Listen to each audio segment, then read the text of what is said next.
நல்ல தகப்பனே, சர்வ வல்லமையுள்ள எங்கள் ஆண்டவரே, இந்த அருமையான மத்தியான வேலைக்காக உமக்கு ஸ்தோத்திரம். கிருபையுள்ள கரத்தில் எங்களை தாழ்த்துகிறோம். தேவனாகிய கர்த்தர் எங்களுக்கு தந்திருக்கிற அந்த நல்ல வாய்ப்புக்காக நன்றி. நாங்கள் கூடி வந்து ஆராதிக்கிறது எத்தனை சந்தோஷம் ஆண்டவரே. எத்தனையோ தேசங்களில் இதுக்கு வாய்ப்பே இல்லையப்பா. எங்களுக்கு திறந்த வாசலை வைத்திருக்கிறபடினால் உமக்கு நன்றி ஆண்டவரே. இந்த நாள் நேரத்தில் எங்களோடு கூட பேசுங்க, இடைபடுங்க, உங்களுடைய வார்த்தைகளை அனுப்புங்க ஆண்டவரே. எங்கள் ஆண்டவர் இயேசு கிறிஸ்துவின் நாமத்தில் பிதாவே. அல்லேலூயா. நடுநாகமத்தின் புஸ்தகம் 7ஆம் அதிகாரம் 14வது வசனம். என் நாமம் தரிக்கப்பட்ட என் ஜனங்கள் தங்களை தாழ்த்தி ஜெபம் பண்ணி என் முகத்தை தேடி தங்கள் பொல்லாத வழிகளை விட்டு திரும்பினால், அப்பொழுது பரலோகத்தில் இருக்கிற நான் கேட்டு அவர்கள் பாவத்தை மன்னித்து அவர்கள் தேசத்துக்கு க்ஷேமத்தை கொடுப்பேன். பொதுவாக நாம் தேசத்துக்காக ஜெபிக்கிறோம். இன்னொரு பக்கம் நாம் நார்மலாகவும் ஜெபிக்கிறோம். உபவாசம் போடுறோம். சபைகளில் பார்த்திங்கன்னா பெண்கள் உபவாசம், பொதுவான உபவாசம் நிறையா இருக்குது. இப்படி இருக்கும் பொழுது நம்முடைய ஜெபங்கள் எதற்காக ஏறெடுக்கப்படுகிறது? ஒரு பக்கம் நான் பார்த்த வரைக்கும் சொல்கிறேன், தேசத்துக்காக ஜெபிக்கிறோம், ஆனால் நம்ம எதிர்பார்க்குற ரிசல்ட் வரல. என்ன வரல? ரிசல்ட் வரல. இன்னொரு பக்கம் பார்க்குறோம், நாம் நமக்காக ஜெபிக்கிறோம், உபவாசம் இருக்கிறோம் எல்லாருக்கும், ஆனால் தேசத்துக்காக இல்லை, உபவாசம் இருக்கிறோம். ஆனால் அதுக்கான ரிசல்ட் வருதான்னு பார்த்தா பல விஷயங்களுக்கு நமக்கு ரிசல்ட்டு வரல. பொதுவாக இந்த ஜெபத்தில், ஆனால் வசனம் சொல்லுது, ஜெபத்தை கேட்கிறவரே மாம்சமான யாவரும் உம்மிடத்திலே வருவார்கள் அப்படின்னு. அப்போது எல்லா ஜெபங்களுக்கும் அவர் பதில் கொடுக்குறார். எல்லா ஜெபங்களுக்கும் பதில் கொடுக்குறார். வெளிப்படுத்தல் 5 பார்க்கும்போது தூப கலசத்தை பிடிச்சி ஆட்டுறாங்க, அது பரிசுத்தவான்களுடைய ஜெபங்களே அப்படின்னு. அப்படி இருக்கும் பொழுது இந்த ஜெபத்துக்கு, எந்த ஜெபத்துக்கு கர்த்தர் பதில் கொடுக்கிறார், எந்த ஜெபம் கர்த்தருக்கு பிரியமாக இருக்கிறது, எது கர்த்தரிடத்திலிருந்து பதிலை வாங்கி கொடுக்கிறது அப்படிங்கிறது தான் நாம் இன்னைக்கு பார்க்க போகிறோம். இந்த வசனத்தை நீங்கள் வாசிக்கும் பொழுது 2 நாளாகமத்தின் புஸ்தகம் 7ஆம் அதிகாரம் 14வது வசனத்தில் ஆண்டவர் வாக்கு பண்ணுகிறார். நான் தேசத்துக்கு என்ன கொடுப்பேன்? க்ஷேமத்தை கொடுப்பேன் அப்படின்னு சொல்லி வாக்கு பண்ணுறார். ஆனால் இந்த ஜெபம், தேசத்துக்காக ஜெபிக்கிறோம் அல்லது எத்தனையோ காரியங்களுக்காக ஜெபிக்கிறோம், ஆனால் அத்தனை ஜெபங்களுக்கும் பார்க்கும் பொழுது நம்முடைய பார்வையில் ஒரு நெகட்டிவ் ரிசல்ட் தான் இருக்குது. எனக்கு தெரிஞ்சு ரொம்ப வருஷமாக 70 ஜெபம் பண்ணிகிட்டே இருக்கிறோம் இந்தியாவில். ஆனால் இந்த ஜெபத்துக்கு என்ன பதில் கிடைக்குது அப்படின்னு பார்த்தீங்கன்னு சொன்னால், நாம் எக்ஸ்பெக்ட் பண்ணுற, நாம் எதிர்பார்க்கக்கூடியதான அந்த இது கிடைக்கல. ஏதாவது சொல்கிறோன்னா, அந்த ஒரு எழுப்புதலுக்கான ரிசல்ட் நமக்கு வரல. எதிர்பார்த்துக்கிட்டே இருக்கிறோம், வரும்னு சொல்லி நினைக்கிறோம், ஆனால் இன்னும் வரல. என்ன காரணம்? ஒரு வசனத்தை இன்னும் கொஞ்சம் கூட நம்ம வாசிக்கலாம். பொதுவாக இன்னைக்கு சபைகளில் ஏறெடுக்கப்படுகிற ஜெபம், ஜெபம்னா நான் சொல்கிறது விசுவாசி தான், நான் சபை ஏறெடுக்கப்படுகிறதுனா அந்த ஜெபத்தை பாருங்கள், வாசிங்க. ஏசாயா புஸ்தகம் 58ஆம் அதிகாரம் 4வது வசனம் வாசிங்க. இதோ வழக்குக்கும் வாதுக்கும் துஷ்ட தனத்துடைய கையினால் குத்துகிறதற்கும். அப்போ இந்த உபவாசம் ஜெபம் என்பது எதற்காக ஏறெடுக்கப்படுகிறது அப்படின்னு சொல்லி பார்த்தா வசனம் சொல்லுது, வழக்குக்கும் வாதுக்கும் துஷ்டத்தனத்துடைய கையினால். ஆமாம், அப்படின்னா என்ன அர்த்தம்? உங்களுடைய உபவாசம் எதற்காக இருக்கப்படுகிறது அப்படின்னு ஆண்டவர் கேட்குறாரு. Why you are fasting? எதுக்காக நீங்கள் உபவாசம் இருக்கிறீங்க? ஒன்று வழக்கு, இன்னொன்று வாது. அப்படின்னா என்ன அர்த்தம்? நமக்கு இருக்கிற பிரச்சனை, நமக்கு இருக்கிற ப்ராப்ளம், இதுக்காக தான் நம்ம உபவாசம் இருக்கிறோம். அடுத்து எதுக்கு உபவாசம் இருக்கிறோம்? துஷ்ட கையினால் குத்துவதற்கு, துஷ்ட தனத்துடைய கையினால் குத்துவதற்கு. நமக்கு எதிராக செயல்படுறவனுக்கு நியாய தீர்ப்பு அவனுக்கு உண்டு. அது கர்த்தர் செய்ய வேண்டியதில்லை, அவன் விதைத்த வினையின்படி அது நடக்கும். அதுக்கான ரிசல்ட் தானாக வரும், வந்திருக்கு. பட் நம்ம ப்ரேயர் எப்படி இருக்குது? நம்ம என்ன எக்ஸ்பெக்ட் பண்ணுறோம் அப்படின்னா, உடனே இறங்கி கர்த்தர் அவனை நொறுக்கணும். ஒருவேளை எவனா ஒருத்தன் நமக்கு ஏதாவது பண்ணிட்டான், இப்போது ஒரு இது நடக்குது, நடந்த உடனே நம்ம இருதயத்தில் உடனே தோன்றது என்ன தெரியுமா? நம்மளை பண்ணதுக்காக தான் அவனுக்கு இது நடந்துச்சு. ஒரு சின்ன ஆக்சிடென்ட் நடக்குதுன்னு வச்சுக்கோங்களேன், நம்மளை பண்ணதுக்கு தான் இதெல்லாம் நடந்துச்சு அப்படின்னு அந்த நடந்த சம்பவத்துக்கும் நமக்கும் ஒரு கனெக்ஷன் நம்ம போட்டுப்போம். என்னமோ பரலோகம் நமக்காக உடனடியாக அதை செய்து அப்படின்னு சொல்லி. ஆக்சுவலாக கர்த்தர் என்ன சொல்கிறாருன்னா, யாரோ எந்த ஒரு காரியத்துக்கும் உங்களுக்கு எதிராக எழும்புனா உங்களுடையதான ஜெபம் அவனை நொறுக்குவதற்காக இருக்கக்கூடாது. இப்போ இயேசு கிறிஸ்துவை அவங்க அடிக்கிறாங்க, எல்லாம் பண்ணுறாங்க. அவர் ஜெபம் என்னவா இருக்குது அப்படின்னு சொல்லி கேட்டிங்கன்னா, இவர்களை மன்னியும், இது அவர் ஜெபமாக இருக்குது. அப்போஸ்தலர்களை பட்டணங்கள் தோறும் அடிக்கப்பட்டார்கள், ஒவ்வொரு இடத்துலையும் அடிக்கிறாங்க. எங்கேயாவது அப்போஸ்தலர்கள் அந்த பட்டணத்தை சபிச்சு பார்த்துருக்கீங்களா? ஸ்தேவானை அடிக்கிறாங்க. அடித்த உடனே ஸ்தேவானும் இயேசு கிறிஸ்து மாதிரியே தான் சொல்கிறாரு, இவர்கள் செய்கிறது என்னதென்று அறியாது இருக்கிறார்கள். அப்போ நமக்குள்ள சுபாவம் என்ன? ஜெபத்தில் நமக்கு இருக்கிற சுபாவம் என்ன? உங்களை துன்பப்படுத்துகிறவர்களுக்காக என்ன பண்ணுங்கள்? ஜெபம் பண்ணுங்கள். உங்களை சபிக்கிறவர்கள் என்ன பண்ணுங்க? ஆசீர்வதிங்கள். இதுதான் நமக்கு ஆண்டவர் கொடுத்துருக்கிற சுபாவம். ஆனால் இன்னைக்கு நம்ம ப்ரேயரோடைய டைப்பையே மாற்றிட்டோம். நம்ம ப்ரேயர் எப்படி இருக்குது அப்படின்னா, ஒன்று இன்னொருத்தருடைய அழிவுக்காக இருக்குது, இல்லை நம்ம ஆசீர்வாதத்துக்காக இருக்குது. ரெண்டில் ஏதாவது ஒன்று இருக்குது. நம்முடைய ஆசீர்வாதம் என்பது கூட நீங்கள் 100% ஏற்றுக்கொள்ளலாம், இல்லை என்று சொல்லலை. எவ்வளோ தேவைகள் இருக்குது. ஆனால் இன்னொன்று, அடுத்தவனுடைய அழிவுக்காக, அடுத்தவனுடைய காரியத்துக்காக நம்ம ஜெபிக்கிற ஜெபம் இருக்குல்ல, அது கர்த்தருக்கு என்ன செய்யலையாமா? பிடிக்கலையாமா? ஆண்டவர் சொல்கிறாரு, அதுவும் எப்படி இருக்கிறாங்களாம்? உபவாசிக்கிறாங்களாம். நீங்கள் அதற்காகத்தான் உபவாசிக்கிறீர்கள். ஆனால் கர்த்தர் சொல்கிறாரு, எனக்கு அந்த உபவாசத்தில் பிரியம் இல்லை அப்படிங்கிறார். அப்போ நம்முடைய பிரேயர் எதை அடிப்படையாய் கொண்டது? நாம் எதுக்கு ஜெபிக்க வேண்டி இருக்கிறது? கர்த்தர் எதை நம்மிடத்துல என்னத்துக்காக ஆண்டவர் ஒரு பிரேயரை எதிர்பார்க்கிறாருன்னா, நீங்கள் வாச 2:7 அவர் சொல்கிறாரு, தேசத்துக்கு நான் சேமத்தை கொடுப்பேன், தாழ்த்தி என்னை நோக்கி. அந்த வசனம் சொல்லுது, என் நாமம் தரிக்கப்பட்ட ஜனங்கள் தங்களை தாழ்த்தி ஜெபம் பண்ணி என் முகத்தை தேடி. அப்போ இந்த ஜெபம் எதுக்காக இருக்குது அப்படின்னு கேட்டால், ஒரு தேசத்தினுடைய சேமத்துக்காக இருக்குது. அப்போ நம்முடைய பிரேயர் ரிசல்ட் வரணும். அந்த பிரேயர் தேசத்துக்காக இருக்கணும். அந்த தேசத்துக்காக ஜெபிக்கிற ஜெபம் எப்படிப்பட்டதாக இருக்கணும்? எப்படி ஜெபிச்சா அந்த தேசத்துக்கு சேமம் வரும்? திருப்பியும் சொல்கிறேன், உங்களுக்கும் எனக்குமான ஒரு தேவை இருக்குது. ஆனால் இதற்காக நீங்கள் தனிப்பட்ட முறையில் உபவாசம் இருக்க வேண்டிய அவசியம் இல்லை. என்னை பொறுத்த வரைக்கும் நம்ம தேவை என்ன என்பதை நம்ம பரமபிதா முன்பே அறிந்திருக்கிறார். நீங்கள் சொன்னாலே போதும், அவர் என்னை பொறுத்த வரைக்கும் தனிப்பட்ட கருத்து நான் சொல்கிறேன், எனக்கு கேட்காமே கர்த்தர் ஆசீர்வதிக்கிறார். நமக்கு என்ன தேவை என்பதை அவர் அறிந்திருக்கிறதுனால, நமக்கு தேவையானது என்னது என்று பரலோகம் அறிஞ்சிருக்கு, அது கொடுக்கும். பொல்லாதவர்களாகிய நீங்கள் உங்கள் பிள்ளைகளுக்கு நன்மையான ஈவுகளை கட்டளையிடும்போது பரலோகத்தில் இருக்கிற பிதா செய்வது அதிக நிச்சயம் அல்லவா? கன்ஃபார்மாக ஆண்டவர் செய்ய போறார் நமக்கு.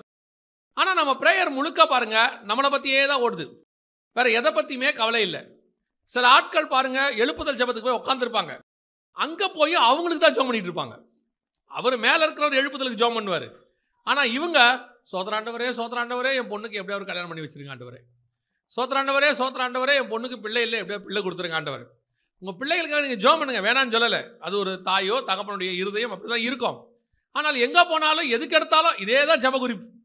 ஒரு ஃபாஸ்டிங் ப்ரேயருக்கு வந்தால் உடனே அது ஒரு ஜெப குறிப்பு, இல்லை ஒரு ஊழியக்கார் வந்தார்னா உடனே ஒரு ஜெப குறிப்பு, அங்கே போய் நிற்கிறது. எல்லா இடத்துலையும் இதே ஜெப குறிப்பு. ஆனால் கர்த்தர் சொல்கிறாரு, உனக்கு என்ன தேவைன்னு எனக்கு தெரியும், நான் செய்வேன். ஆனால் ஓன் ஜெபம் எதுக்காக இருக்கணும் அப்படின்னா, தன்னை தாழ்த்தி எதுக்காக இருக்கணுமா? வழக்குக்காகவும் வாதுக்காகவும் இல்லை, தேசத்துக்காக, இந்த தேசத்துக்காக, இங்கே இருக்கிற ஜனங்களுக்காக. உங்ககிட்ட எங்கிட்டே கர்த்தரை எதிர்பார்க்குற மிக முக்கியமான பிரேயர் அதுதான்.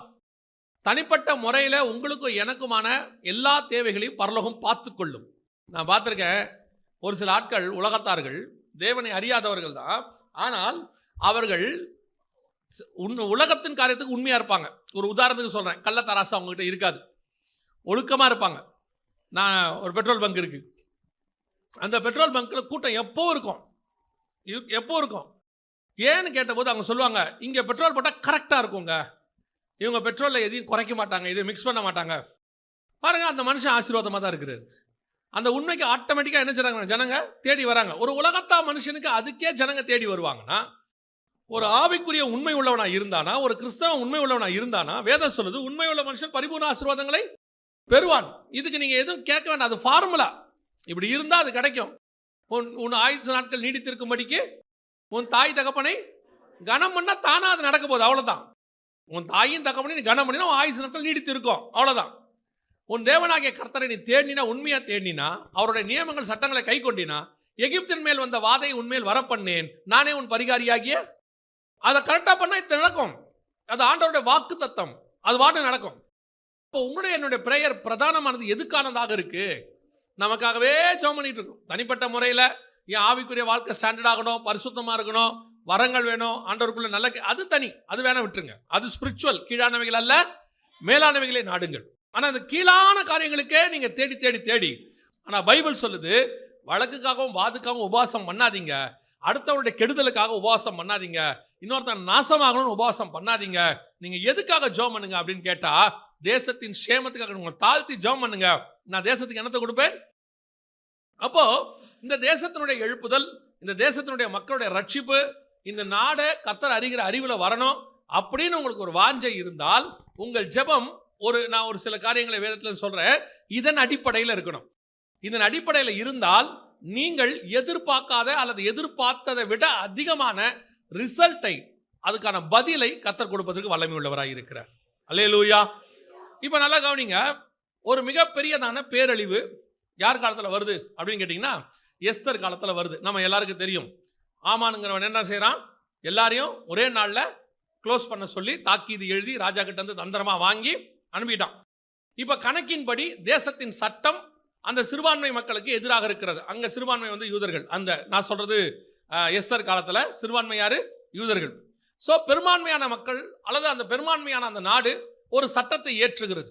என்ன சட்டம் ஏற்றுகிறது? சிறுபான்மை மக்களுக்கு எதிரான சட்டத்தை ஏற்றுகிறது. சிறுபான்மை மக்களுக்கு எதிரான சட்டத்தை ஏற்றி அந்த ஜனங்களை நொறுக்கணும் அல்லது அவங்கள கிரஷ் பண்ணணும். இன்னும் சொல்ல போனா இந்த சட்டத்தை ராஜா எழுதி அவன் வாங்கி கொடுக்கும் பொழுது எல்லாரையும் க்ளோஸ் பண்ணணும், ஒழிச்சு கட்டணும்னு பிளான். ஆனா கவனிச்சுக்கொள்ளுங்க, இப்படி ஒரு சம்பவம் நடக்குது. சட்டம் போட்டாங்க, ராஜாவும் அது கையெழுத்து போட்டாரு. அதுக்கு கீழே இருக்க பிரதானிகள் எல்லாம் அதுக்கு ரெடியா இருக்கிறாங்க.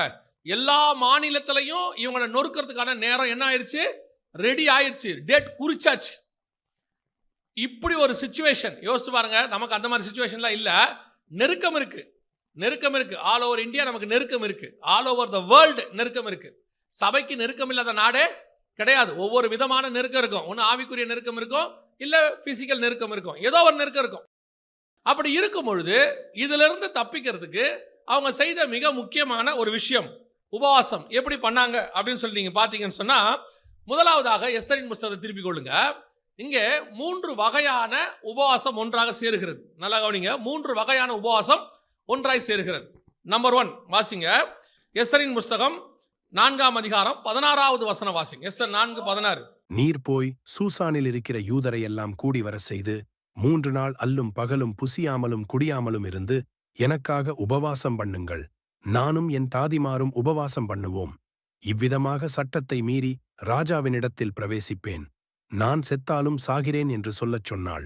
நல்ல கவனிங்க, இந்த வசனம் சொல்லுது 4ஆம் அதிகாரத்தில் மிக தெளிவாக எஸ்தர் 3 பேரை ஜெபிக்க சொல்றா. 3 விதமான ஜெபம் அந்த இடத்துல சொல்லப்படுகிறது. வாசிங்க, இன்னொரு வசனத்தை வாசிங்க. எஸ்தரின் புஸ்தகம் 4ஆம் அதிகாரம் 1 முதல் 3 வாசிங்க. நடந்த யாவற்றையும் மொர்தெகாய் அறிந்தபோது மொர்தெகாய் தன் வஸ்திரங்களை கிழித்து இரட்டுடுத்தி சாம்பல் போட்டுக்கொண்டு நகரத்தின் நடுவே புறப்பட்டு போய் துயரமுள்ள மகா சத்தத்துடனே அலறிக்கொண்டு, 3வது வசனம், ராஜாவின் உத்தரவும் அவனுடைய கட்டளையும் போய்ச் சேர்ந்த ஒவ்வொரு நாட்டிலும் ஸ்தலத்திலும் உள்ள யூதருக்குள்ளே மகா துக்கமும் உபவாசமும் அழுகையும் புலம்பலும் உண்டாகி அநேகர் இரட்டுடுத்திச் சாம்பலில் கிடந்தார்கள். நல்லா கவனிங்க, ஒரு மிகப்பெரியதான சட்டம் நமக்கு அகைன்ஸ்டாக இருக்கிறது. யாருக்கு? எஸ்தர் காலத்தில் யூதர்களுக்கு அகைன்ஸ்டாக இருக்கிறது. ஆல் ஓவர் த வேர்ல்ட் மிகப்பெரியதான சட்டம். 127 நாட்டுக்கு ஒரு சட்டம் போடுறாங்க.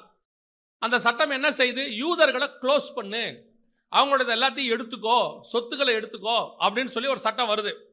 இந்த சட்டம் வரும்போது இந்த சட்டத்தை ஜெயிப்பதற்கு என்ன நடந்தது?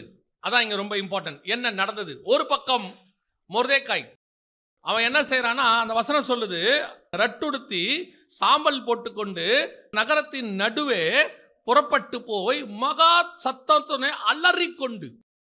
இப்போ அவனை பார்த்து எஸ்தர் சொல்றா, நீ போய் உபவாசம் இரு. என்ன பண்ணு? இந்த உபவாசம் எதுக்கான உபவாசம்? யார் யாரெல்லாம் பாதிக்கப்படுகிறார்களோ அத்தனை யூதர்களும் சேர்ந்து ஜெபிக்க வேண்டிய ஜெபம். என்ன ஜெபம்? அத்தனை விசுவாசிகளும் ஜெபிக்க வேண்டியதான ஒரு ஜெபம்.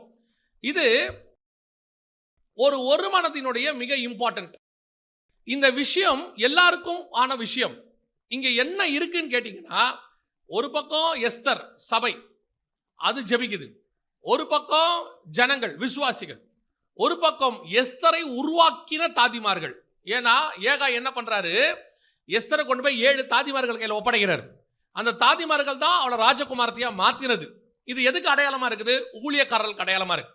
ஒரு பக்கம் எஸ்தர் போன்ற சபை, இன்னொரு பக்கம் விசுவாசிகள் அல்லது அதை கேள்விப்பட்ட அத்தனை பேர் பாதிக்கப்படுகிற எல்லோரும், இதோடு கூட ஊழியர்கள், தாதிமார்கள் எல்லாரும் சேர்ந்து என்ன பண்றான், ஒரு மனமா ஜெபம் பண்றான். அத்தனை பேரும் சாம்பலில் உட்கார்ந்து உபவாசித்து அழுது ஒரு சட்டத்துக்கு எதிராக. இந்த ஒரு மனதின் ஜெபம் இருக்குல்ல, இதுதான் நீங்கள் செய்ய வேண்டிய முதல் இம்பார்ட்டன்ட். நீங்கள் உபவாசம் இருக்கிறது முக்கியம். அதை விட முக்கியம் ஒரு மனதோடு கூட உபவாசம் இருத்தல். இந்த ஒரு மனதுக்கு இருக்கக்கூடிய பவர் இருக்கு இல்லையா, அந்த பவர் வேற நிறைய பேருக்கு தெரியவே மாட்டேங்குது. என்ன அதுக்கு ஒரு பவர் இருக்குது அப்படின்னு சொல்லி கேட்டீங்கன்னா, அப்போஸ்தலர் நடவடிக்கைகளை நீங்க எடுத்துக்கொள்ளுங்க. ஒரு எழுப்புதல், மிகப்பெரிய எழுப்புதல் வந்துச்சு. அப்போஸ்தலர் நடவடிக்கைகள் என்ன வருது? பெரிய எழுப்புதல் வருது. அந்த எழுப்புதலுக்கு அங்க ஏற்பட்ட மிக முக்கியமான விஷயத்தை கவனிங்க, வாசிங்க.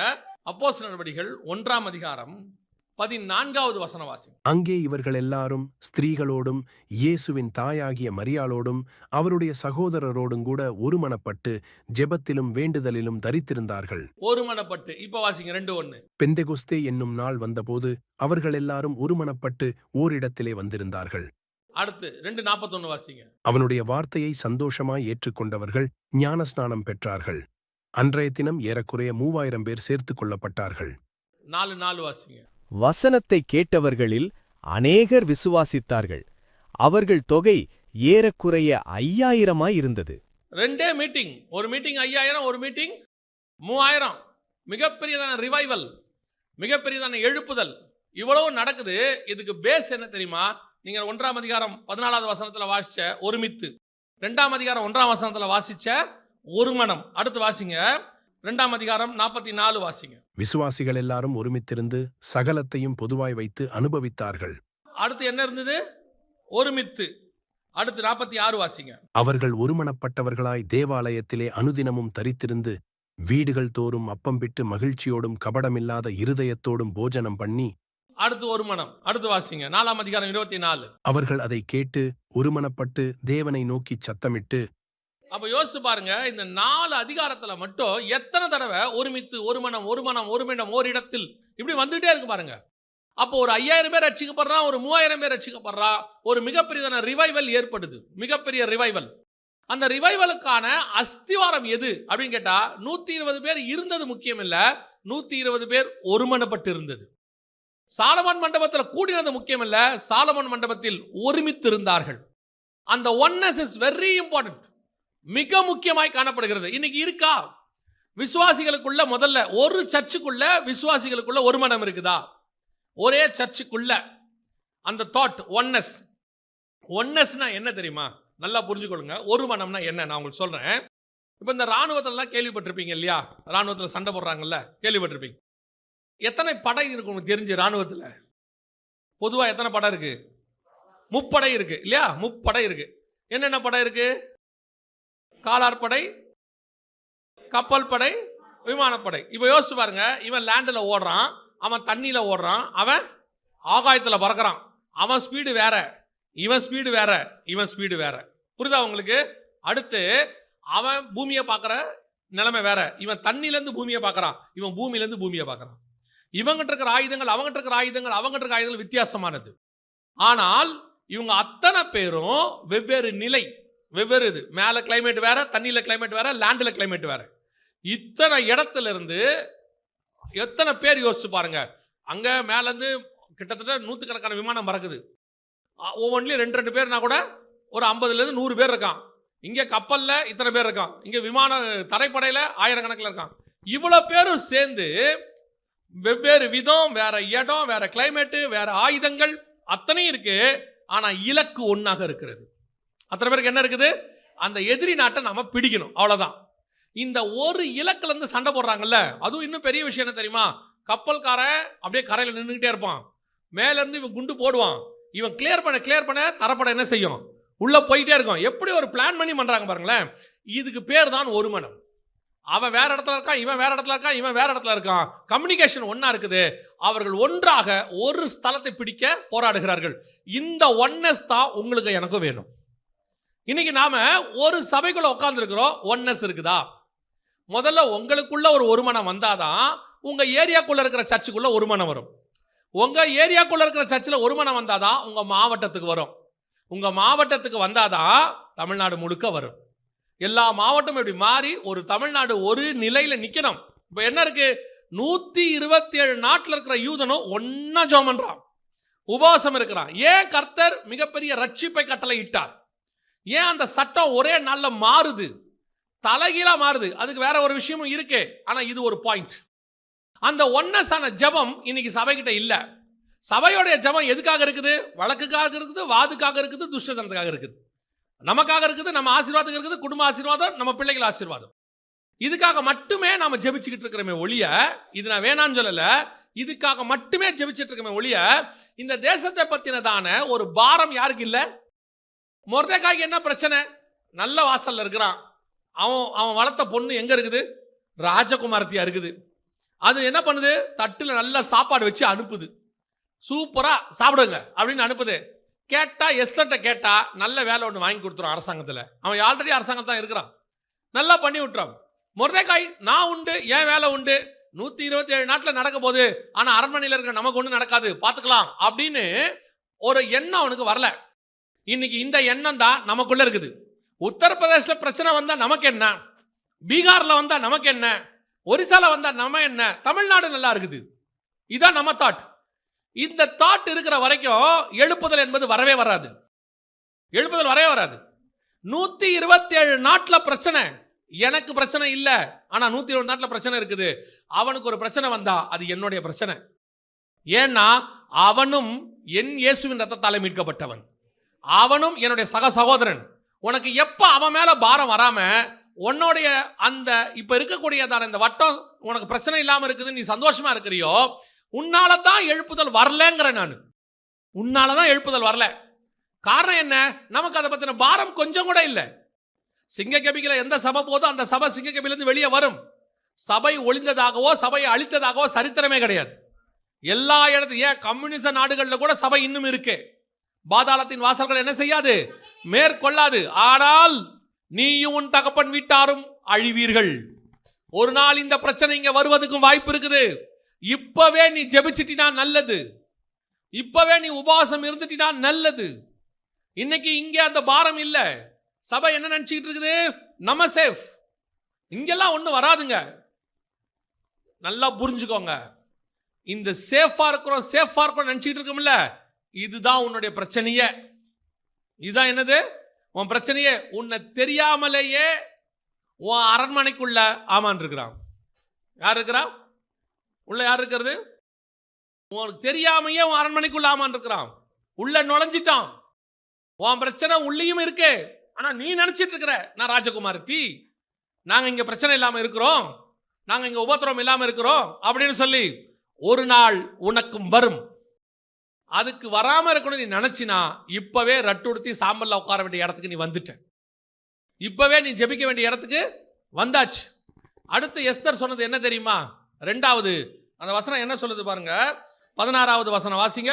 நீர் போய் சூசானில் இருக்கிற யூதரை எல்லாம் கூடி வர செய்து 3 நாள் அல்லும் பகலும் புசியாமலும் குடியாமலும் இருந்து எனக்காக உபவாசம் பண்ணுங்கள், நானும் என் தாதிமாரும் உபவாசம் பண்ணுவோம். யார் இந்த தாதிமாரு? 2ஆம் அதிகாரம் 9வது வசனம் வாசி. அந்த பெண் அவன் பார்வைக்கு நன்றாயிருந்ததினால் அவளுக்கு அவன் கண்களிலே தயை கிடைத்தது. ஆகையால் அவளுடைய சுத்திகரிப்புக்கு வேண்டியவைகளையும் அவளுக்கு தேவையான மற்றவைகளையும் அவளுக்கு கொடுக்கவும் ராஜ அரமனையில் இருக்கிற 7 தாதிமார்களை அவளுக்கு நியமிக்கவும் ஜாக்கிரதைப்பட்டு கன்னிமாடத்தில் சிறந்த ஒரு இடத்திலே அவளையும் அவள் தாதிமார்களையும் வைத்தான். யார் இந்த தாதிமார் தெரியுமா? இவங்க தான் எஸ்தரியா ரெடி பண்றவங்க. இவங்க தான் யாரு? எஸ்தரியா ரெடி பண்றவங்க, ராஜாவுக்கு ஏத்த மாதிரி மாத்துறவங்க. ஆனா வசனம் சொல்லுது, இவ சொல்றா நானும் என் தாதிமாரும். எஸ்தர் யாரை மாத்திருக்கா தெரியுமா? தன்னை உருவாக்கின தாதிமாரை என்ன சொல்றா? உபவாசம் கொடுக்கிறவங்களா மாத்திட்டா, உபவாசம் எடுக்கிறவங்களா மாத்திட்டா. இது 2வது எது இருக்கு? ஒரு சபையை உருவாக்குறது 5 வகையான ஊழியங்கள். சபை உருவாக்குவது 5 வகையான ஊழியகம். இந்த 5 வகையான ஊழியமும் ஒருமனப்படணும். 5 வகை ஊழியம் என்ன ஆகணும்? ஒருமனப்படணும். ஒருமனப்பட்டு அத்தனை பேரும் விசுவாசிகளோடு கூட சேர்ந்து என்ன செய்யணும்? ஜெபிக்கணும். விசுவாசியோடு சேர்ந்து ஜெபிக்கணும். இந்த 5 வகையான ஊழியர்களும் ஒன்னா சேருவாங்களா? முதல்ல ஒரு வகையான ஊழியக்காரரை ஒன்றா சேருவாங்களா? எல்லா எவாஞ்சலிஸ்ட்டும் ஒன்றா ஒரு மனதில் வர முடியுமா? எல்லா பாஸ்டரும் ஒரு மனமாக வர முடியுமா? எல்லா அப்போஸ்தலரும் ஒன்றா வர முடியுமா? எல்லா தீர்க்கதரிசியும் எல்லா எவாஞ்சலிஸ்ட்டும் ஒன்றா வர முடியுமா? இவங்க எல்லாம் ஒன்றா வந்து இப்போ 5 பேர் என்ன செய்யணுமா? ஒன்றா வரணும். இந்த 5 வகையான ஊழியமும் அதில் உள்ள எல்லா ஊழியர்களும் ஒருமனப்பட்டு வந்தா கர்த்தர் கண்டிப்பா தேசத்துக்கு சேமத்தை கட்டளையிடுவார். அல்லேலூயா. இப்போ மேலேருந்து குண்டு போடுறான் விமானப்படையில், அவன் போட்டு முடிகிற வரைக்கும் யார் அமைதியாக இருக்கணும்? தரைப்படை அமைதியாக இருக்கணும். அவன் வந்து குண்டு போட்டு கிளியர் பண்ண பிறகு சொல்லுவான், நவ் யூ ஆர் என்டர் ஆகுங்கன்னு. அதுக்கப்புறம் அவன் என்ன செய்வான்? உள்ளே போவான். இப்போ அந்த தரப்படக்காரனுக்கு என்ன தோணுது? விமானப்படக்காரனாங்க நல்லா ஜாலியாக மேலே இருக்கிறான், ஒரு பிரச்சனை இல்லை, நல்ல குண்டு போட்டு போய் இறங்கிக்கிறான், 1/2 மணி நேரம் வேலை 1 மணி நேரம் வேலை அப்படின்னு நினச்சிக்கிறாங்க. அவனுக்கு தான் தெரியும் அவன் பிரச்சனை என்னன்னு. அவன் ஆகாயத்தில் இருக்கிறான். இவன் நினைப்பான், இவன் செத்தாலாவது வீட்டுக்கு பாடி போகும், நம்ம செத்தா பாடி விட போகாது, தூள் தூளாகி காணாம போயிடும். அவனுக்கு ஒரு ரிஸ்க் இருக்கு. ஆனால் அவன் முன்னாடி போகிறான், நல்லா வேகமாக போகிறான், எல்லாம் ஆசை. இவன் என்ன நினைக்கணும் தெரியுமா? அவன் வேலைக்கு இப்போ அவன் போயிட்டு இருக்கான், அவன் டேர்ன் ஒரு நாள் ஏன் டேர்ன் வரும். அவன் போய் குண்டு போட்டு போய் அமைதியாக உட்காந்துருப்பான், நான் உள்ளே போய் பிடிப்பேன். இப்படி ஒருத்தருக்குள்ளேயும் அந்த ஒன்னஸ் வரணும். இன்னைக்கு அந்த ஒன்னஸ் இல்லை. இப்போ 2வது ஊழியக்காரர்கள் எல்லாம் ஒன்றா மாறணும், ஒரு மனதுக்கு இருக்கணும். உங்ககிட்ட இருந்து ஜப சத்தம் வருது, துயரமுள்ள சத்தம் வருதா? உண்மையிலே உன் இருதயத்தின் ஆழத்தில் ஒரு பாரம் இருக்குதா? உண்மையிலே உங்களுக்குள்ள ஒரு அழுகை இருக்குதா? ஐயோ இப்படி நடக்குதே, இந்த மாதிரிலாம் அநியாயம் நடக்குதே, சட்டம் இப்படி எதிராக இருக்குதே, இப்படி எஸ்தர் காலத்தில் சட்டத்தை இப்படி போட்டிருக்கிறாங்களே, அவங்க கோர்ட்டை பிடிச்சிட்டாங்க, ராஜாவை பிடிச்சிட்டாங்க, ராஜதானிகளை பிடிச்சிட்டாங்க, எல்லா கவர்மெண்ட்டையும் பிடிச்சிட்டாங்க. எஸ்தர் காலத்தில் நான் சொல்றேன், எல்லாத்தையும் பிடிச்சிட்டாங்க. இப்ப தப்பிக்கிறதுக்கு வழியே இல்லை, மாறவே மாறாது. எல்லாரும் என்ன சொல்றான்? டோட்டல் அவுட்டுங்க, இனிமேட்டு இவங்க எல்லா இடத்துல வந்து உட்காந்துட்டாங்க, இவங்களை ஒண்ணுமே பண்ண முடியாது, 127 நாட்டுக்கு ஆள் அனுப்பியாச்சுங்க, அவங்க டோட்டலா பிடிச்சிட்டாங்க. ஆண்டவர் சொல்றாரு, அவன் டோட்டலா பிடிக்கட்டும், எல்லா இடத்துல வந்து உட்காரட்டும், அவன் ஆட்கள் எல்லாம் பயங்கரமான பொசிஷன்ல இருக்கட்டும், ஆனால் நீ மட்டும் உண்மையா ஜெபம் பண்ணினா ஒரு நாள் ராத்திரியில அதை நான் மாத்துவதற்கு வல்லமை உள்ள தேவனாய் இருக்கிறேன். காட் அப்படித்தான் இருக்கிறாரு. யோசிச்சு பாருங்க, ஒரு ராஜாவுடைய காலத்துல, எலிசாவுடைய காலத்துல ஒரு சீரியர் பாளையம் இறங்கிட்டாங்க, தேசம் முழுக்க பொருளாதார வீழ்ச்சி மொத்தம் நடக்குது. அன்னைக்கு எலிசா சொல்றாரு, நாளைக்கு இந்நேரம் பொருளாதாரம் மாறிடுங்கிறாரு, எல்லாம் சேஞ்ச் ஆயிருங்கிறாரு. ஒரு நாள் நைட்ல எப்படிங்க மாறும்? நீ ஜெபம் பண்ணு, சொன்னது தேவ மனுஷன் கர்த்தர் சொல்லி இருக்கிறாரு, மாறும். ஒரே நாள் ராத்திரியில பொருளாதாரத்தை மாற்றுவதற்கு கர்த்தர் வல்லமை உள்ள தேவனாய் இருந்தார். ஒரு நாள் ராத்திரியில பொருளாதாரத்தை கர்த்தர் மாற்றுவார். மாற்ற வர மாட்டாரா? ஒரு நாள் ராத்திரியில இஸ்ரவேலுங்கிற ஜனத்தை கர்த்தர் விடுதலை ஆக்குவார். வர மாட்டாரா? தேவன் நினைத்தால் ஒரு நாள் ராத்திரியில எப்பேற்பட்ட காரியங்களையும் செய்ய வல்லமை உள்ளவராய் இருக்கிறார். கர்த்தர் எதிர்பார்க்கிறது என்ன தெரியுமா? உங்ககிட்ட எங்கிட்டையும் உண்மை தன்மை. இன்னைக்கு அந்த ஜபம் இல்ல, இருதயத்தை ஊத்தி ஜபிக்கிற ஜபம் இல்ல. கர்த்தர் எக்ஸ்பெக்ட் பண்றது ஊழியக்காரங்கிட்ட. 2வது கடைசியாய் நான் சொல்லி முடிக்க விரும்புகிறேன். கடைசியாய் 4ஆம் அதிகாரம் 16வது வசனம் வாசி. நீர் போய் சூசானில் இருக்கிற யூதரை எல்லாம் கூடி வர செய்து 3 நாள் அல்லும் பகலும் புசியாமலும் குடியாமலும் இருந்து எனக்காக உபவாசம் பண்ணுங்கள், நானும் என் தாதிமாரும் உபவாசம் பண்ணுவோம்.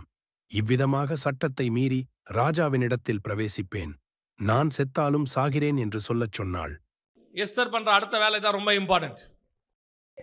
இதோட அர்த்தம் என்ன தெரியுமா? சட்டத்தை மீறினா நீங்க உடனே என்ன நினைக்காதீங்க, ஓ நம்ம சட்டத்தை மீறலாமா, அதல்ல. இது அங்க சொல்றது அந்த சட்டத்தை மீறி இல்ல. இது என்ன சட்டத்தை மீறி அப்படின்னு கேட்டீங்கன்னா, கவனிங்க, இப்ப ராஜாவை யாரும் அனுமதி இல்லாம என்ன செய்யக்கூடாது? பார்க்க போக கூடாது. அவங்க என்ன சொல்றாங்க? சொல்லாம கொள்ளாம போனா, கூப்பிடாம போய் அங்க நின்னா, புருஷனோ ஸ்திரீயோ ஆணோ பெண்ணோ போய் நின்னா கொல்லப்படுவதற்கு என்ன இருக்குது? வாய்ப்பு இருக்குது. ராஜா செங்கோல் நீட்டா ஓகே, இல்லைன்னா க்ளோஸ் பண்ணிடுவான். ஒரே ஒரு அம்பு எய்திருவான். ராஜா அவங்களை கொல்ல வந்தாங்கன்ட்டு ஒரு அம்பு எய்திருவான். ஸோ ராஜா கோர்க்கில் நீட்டினா தான் உண்டு, இல்லை ஆல் க்ளோஸ். இதைத்தான் எஸ்தர் சொல்றாங்க, சட்டத்தை மீறி. அவரோட அர்த்தம் என்னன்னா, சட்டத்தை மீறுதுன்னா என்ன அர்த்தம்னா, நான் சட்டத்தை மீறி ஒரு விஷயத்தை செய்ய போறேன் அப்படி இல்லை. ஆண்டவர் சொல்றாரு, எல்லா துறைத்தனங்களுக்கும் என்ன செய்யுங்க? கீழ்ப்படிந்திருங்க. ஆனால் இங்க என்ன சொல்லப்படுது? சட்டத்தை மீறிங்கிற வார்த்தைக்கு என்ன அர்த்தம்னா, என் உயிர் போனாலும் பரவாயில்லை, அவ்வளவுதான். அதான் சொல்ல வராங்க. ராஜா கூப்பிட்டு போனேன்னா நான் உயிரோட இருப்பேன், இல்லைன்னா நான் செத்து போயிடுவேன். ஏன்னா அது அப்படி நான் போய் சாகிறதுக்குன்னா நான் போறேன்னா அது சட்டத்தை மீறதுக்கு ஆகும். அவரோட அர்த்தம் என்ன? செத்தாலும் சாகிறேன். இப்போ அடுத்து யார் வேணும் தெரியுமா எழுப்புதலுக்கு? முதலாவது ஒன்னஸோட ஜெபிக்கிற விசுவாசி வேணும். ரெண்டாவது ஒன்னஸோட ஜெபிக்கிற ஊழியக்காரங்க வேணும். கடைசியா யார் வேணும் தெரியுமா? கர்த்தருக்காக ஜீவனை கொடுக்கிற இரத்த சாட்சிகள் வேணும். கடைசி காலத்துல இது வேணும். யோசிச்சு பாருங்க, அன்னைக்கு உள்ளவங்க கிறிஸ்துவுக்காக கட்டப்பட மாத்திரமல்ல, என்ன சொன்னா பவுல்? எருசலேமிலே கட்டப்பட மாத்திரமல்ல, மரிக்கவும் தயாராக இருக்கிறேன். இப்போ இவங்க பவுல்கிட்ட என்ன சொல்லுவாங்க தெரியுமா? அப்படி பேசக்கூடாது பவுல், மோட்டிவேஷனோட பேசணும் பவுல். நீங்க பேசுறது எப்படி இருக்கணும் பவுல்? பாசிட்டிவா இருக்கணும் பவுல். நெகட்டிவா பேசுறீங்க பவுல், செத்தால சாகிறேன்னு அப்படி சொல்லாதீங்க. எப்படி சொல்லுங்க? நான் போய் எருசலேமை ஆளுகை செய்வேன், எருசலேமுக்கு நடுவில் ஒரு பெரிய வீடு வாங்குவேன், எருசலேமிலேயே பெரிய சர்ச்சு கட்டுவேன், எருசலேமில் 20,000 விசுவாசிகளை கொண்டு வருவேன். பாசிட்டிவா பேசுங்க பவுல். அவன் சொல்றான் செத்தாலும் சாகிறேன்னு. இன்னைக்கு ஆண்டவருக்காக கொடுக்கவோ மறிக்கவோ ஜனங்கள் தயாராக இல்லை. கவனிச்சு கொள்ளுங்க. யாரை கர்த்தர் பயன்படுத்த விரும்புகிறார் தெரியுமா? கர்த்தருக்காக வாழ மட்டுமல்ல, கர்த்தருக்காக சாகவும் தயாரா இருக்கிறவனை தான் கர்த்தர் எடுத்து பயன்படுத்த முடியும். எனக்கு வாழ்ந்திருக்கவும் தெரியும், தாழ்ந்திருக்கவும் தெரியும். நீ சாகணுங்கிறது அர்த்தம் இல்ல, சாகிறதுக்கு ரெடியாக இருக்கணும். இந்த வசனம் பாருங்க, எனக்கு ரொம்ப ஆச்சரியமா இருந்துச்சு. அப்போஸ்தலர் 5ஆம் அதிகாரம் 41வது வசன வாசி. அவருடைய நாமத்திற்காக தாங்கள் அவமானம் அடைவதற்கு பாத்திரராக எண்ணப்பட்டபடியால் சந்தோஷமாய் ஆலோசனை சங்கத்தை விட்டு புறப்பட்டு போய் அவன் இன்னைக்கு என்ன பண்ணானோ அதை விட அதிகமா பண்ணானாமா. என்ன சொல்றான்? அதிகமா பண்ணான். சட்டம் என்ன சொல்லுச்சு தெரியுமா அவங்கள? அதுக்கு முந்தின வசனம் வாசிங்க 40. அப்பொழுது அவர்கள் அவனுடைய யோசனைக்கு உடன்பட்டு அப்போஸ்தலரை வரவழைத்து அடித்து இயேசுவின் நாமத்தை குறித்து பேசக்கூடாதென்று கட்டளையிட்டு அவர்களை விடுதலையாக்கினார்கள். ரிலீஸ் பண்றவனுக்கே அடிதான். ரிலீஸ் பண்றதுக்கு அவனுக்கு சட்டம் என்ன? ரிலீஸ். ஆனா என்ன கட்டளை தெரியுமா? என்ன செய்யக்கூடாது? இயேசுவின் நாமத்தை குறித்து, கடைசி வசனம், தினந்தோறும் தேவாலயத்திலும் வீடுகளிலும் இடைவிடாமல் உபதேசம் பண்ணி இயேசுவே கிறிஸ்து என்று அவன் சொல்றான். நீ என்னடா சொல்றது, நான் என்னடா கேட்கறது? நீ என்ன பண்ண போற? உன்னை அடிப்பேன், அடிச்சுக்கோ. நான் சொல்லுவேன். அடிக்கிறவனுக்கு கை வலிக்கும், சொல்றவனுக்கு வாய் வலிக்காது. அடிக்கிறவனுக்கு என்ன செய்யும்? கை வலிக்கும். ஒன்று மட்டும் நல்லா தெரிஞ்சுக்கொள்ளுங்களேன். அடி வாங்குறோன்னு வச்சுக்கோங்களேன், நமக்கு வலிக்கும், எல்லாம் செய்யும். ஆனால் நம்மளை ஒருத்தர் அடிக்கிறான்ல, அவன் ரட்சிக்கப்பட்டுருவான். நம்ம மேலே கையை வச்சுட்டான்னு வச்சுக்கோங்களேன், அவன் என்ன ஆயிடுவான்? ரட்சிக்கப்பட்டுருவான். ரெண்டாவது, ஒருவேளை கொன்னுட்டானா இன்னும் சந்தோஷம், பரலோகத்துக்கு போயிடலாம். கடைசியாக நீங்கள் எங்கே போகிறீங்க? சீக்கிரம் போகிறோம். ஆக்சுவலாக இந்த பிரச்சனை யாருக்கு தெரியுமா? பிசாசுக்கு. பிசாசுக்கு இப்போ என்ன பிரச்சனைனா, யாரையாவது வச்சு அடித்தானா அவனை ஆண்டவர் ரட்சித்துறாரு. சரி, இந்த பயிர் உள்ள கொன்னுலான்னு பார்த்தா இந்த பயிலும் பரலோகத்துக்கு போயிடுறான். இப்போ அவனுக்கு நம்ம பரலோகமும் போகக்கூடாது, இவன் ரட்சிக்கவும் கூடாது. என்ன பண்ணுறதுன்னு தெரில. நம்ம சுவிசேஷம் சொல்ல சொல்ல கிறிஸ்துவின் ராஜ்யம் பரம்புது. ஒன்றும் செய்ய முடியாது. ஒரு ராஜா இருந்தாராம் ரோம சாம்ராஜ்யத்தில், நடந்த சம்பவம். அவருக்கு ஒரு ஆசை, என் ராஜ்யபாரம் முடியறதுக்குள்ள கிறிஸ்தவத்தை மொத்தமாக என்ன பண்ணிடணும்? ஒழிச்சு கட்டிடணும், கிறிஸ்தவமே இருக்கக்கூடாது அப்படின்ட்டு ஒரு தனி சட்டம் போட்டு அதுக்கு நாட்களை நியமித்து எங்க கிறிஸ்தவனை பார்த்தாலும் கொல்றான்னாராம். கேள்வியே கிடையாது, கொல்றான்ட்டாராம். ஹிட்லர் கொண்டா பாருங்க 60 லட்சம் யூதர்களை, அந்த மாதிரி கொல்றான்ட்டாராம். கடைசியில் இந்த மாதிரி ஒரு 2-3 வருஷம் போயிருக்கு, 4-5 வருஷத்துக்கு மேலே. கடைசியில் ஒரு யுத்தம். அந்த யுத்தத்தில் ராஜா மேலே அம்பு பாஞ்சிருச்சு. பாடினோடனே அந்த ராஜா கீழே விழுந்து சாகர தெருவில் அந்த சட்டம் போட்டு அவர் ஏற்றின தளபதி கூட இருப்பார்ல, சாகும்போது கேட்டானா, ஏப்பா நான் ஒரு சட்டம் போட்டேனே இந்த கிறிஸ்தவங்களாம் அழிச்சிட்டாங்கன்னு, இப்போ கிறிஸ்தவங்கள்லாம் அழிஞ்சிட்டாங்களா இல்லை ஸ்டேட்டஸ் என்ன குறைஞ்சிருச்சா, என்ன ஆச்சு அப்படின்னு கேட்கும்போது தளபதி தயக்கமாக சொன்னான், ராஜா உண்மையை சொல்லணும்னா நீங்கள் சட்டம் போடுறதுக்கு முன்னாடி கிறிஸ்தவர்கள் இருந்ததை விட சட்டத்துக்கு அப்புறம் கிறிஸ்தவர்கள் அதிகமாக இருக்காங்க நாட்டில்னு சொன்னாங்க.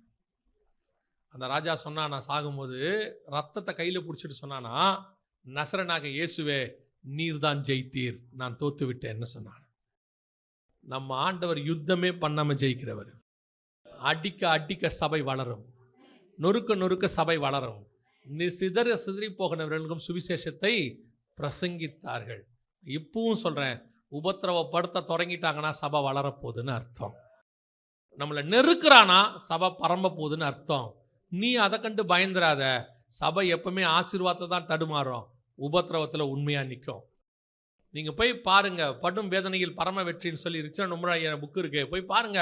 மிஷினரிகள்லாம் என்ன பாடு அனுபவிச்சாங்கன்னு பாருங்க. அவருடைய விதை தான் நாம் இன்னைக்கு விருட்சங்களாக முளைச்சி நிற்கிறோம்.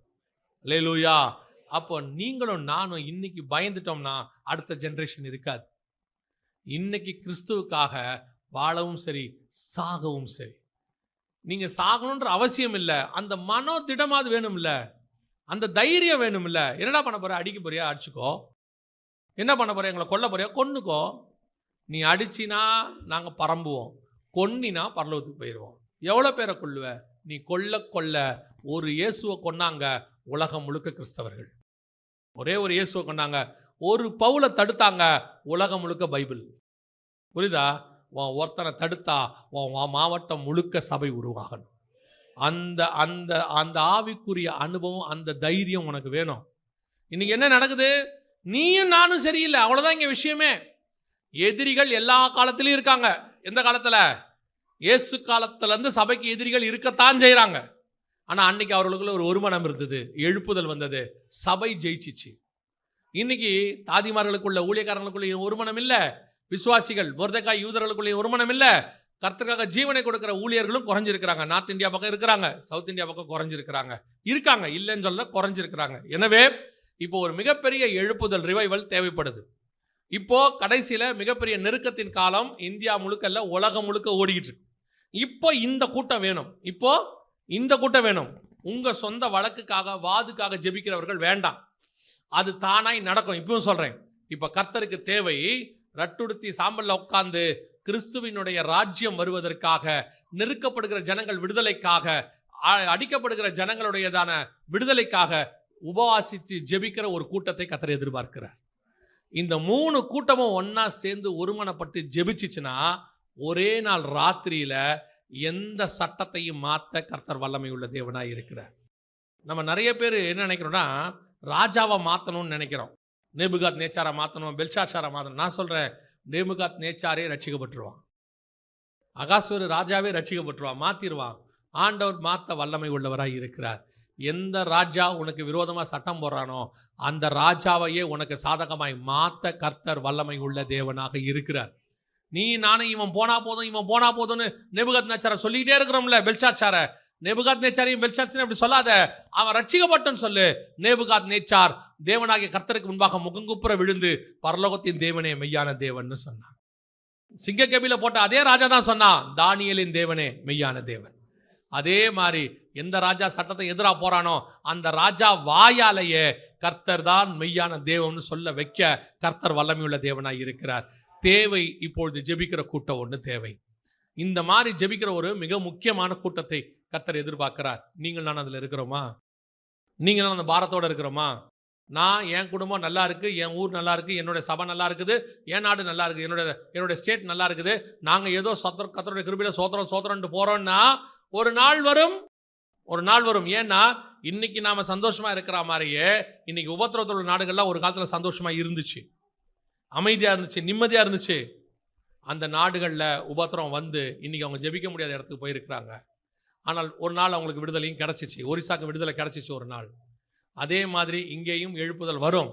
ஆனால் உபத்திரம் வராமல் வரத்துக்கு நீ நானும் ஜெபிக்க வேண்டியது அவசியமாக இருக்கிறோம். அல்லேலூயா. நாம் ஜெபிக்க போகிறோம். எந்திரிக்கலாமா நம்ம தேவ சமூகத்தில்? கர்த்தருக்கு இப்போ தேவை உண்மையாய் தேசத்தின் சேமத்துக்காக ஜெபிக்கிற ஒரு கூட்டத்தை கர்த்தர் எதிர்பார்க்கிறார். அதான் இப்போ கர்த்தருக்கு தேவை. வழக்குக்காக, வாதுக்காக, துஷ்டத்தனத்தில் கையை கொண்டு குத்துவதற்காக உள்ள ஜெபம் வேண்டாம். அந்த ஜெபத்தால் ஒரு பிரயோஜனமும் இல்லை. நான் என்னுடையது, என் குடும்பத்துக்காக, என்னுடையதான எதிர்காலத்துக்காகன்னு இருந்த ஒரு குறுகிய மனப்பான்மை ஜெபம் போதும். அந்த ஜெபம் போதும். இப்போ கர்த்தர் எதிர்பார்க்கிறது என் தேசத்திற்காக, என் தேசத்தின் ஜனங்களின் விடுதலைக்காக. எஸ்தர் ஜோமன்னா ஜனங்களின் விடுதலைக்காக. நானும் என் ஜனங்களும் அடிமைப்பட்டு இருக்கிறோம். அவர் சொல்றா, ராஜா கிட்ட போய் கதறா, எங்களுக்கு விரோதமா இப்படி சூழ்ச்சி பண்றாங்க, எங்களுக்கு விரோதமா சட்டம் போடுறாங்க, ராஜாவுக்கே தெரியாம ராஜா கிட்ட கையெழுத்து வாங்கிட்டாங்க, ராஜாவுடைய கோர்ட்ல இருந்து ஆர்டர் வந்துருச்சு, எல்லாமே அகைன்ஸ்டா இருக்கு ராஜா, போய் எஸ்தர் கேட்குறா ராஜா கிட்ட, எல்லாமே அகைன்ஸ்டா இருக்கு ராஜா. கர்த்தர் கொடுக்கிற ஆலோசனை, எல்லா விசுவாசியும் ஒருமனப்பட்டு கூடுங்க. கர்த்தர் கொடுக்கிற ஆலோசனை, எல்லா தாதிமார்களும் ஊழியக்காரர்களும் ஒன்றாய் கூடுங்க. கர்த்தர் கொடுக்கிற ஆலோசனை, கர்த்தருக்காக ஜீவனை கொடுக்கிறவர்கள் ஒன்றாய் கூடுங்க. அத்தனை பேரும் ஒருமித்து ஜெபிக்கும் பொழுது கர்த்தர் தேசத்துக்கு சேமத்தை கட்டளையிட வல்லமை உள்ளவராய் இருக்கிறார்.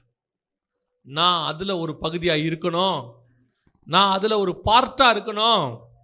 நான் இதுவரைக்கும் எனக்காக வாழ்ந்தது போதும், நான் இனி தேவனுக்காக என்னை தருகிறேன், ஆண்டவருக்காக என்னை தருகிறேன். ஒப்பு கொடுப்போமா தேவ சமூகத்தில்?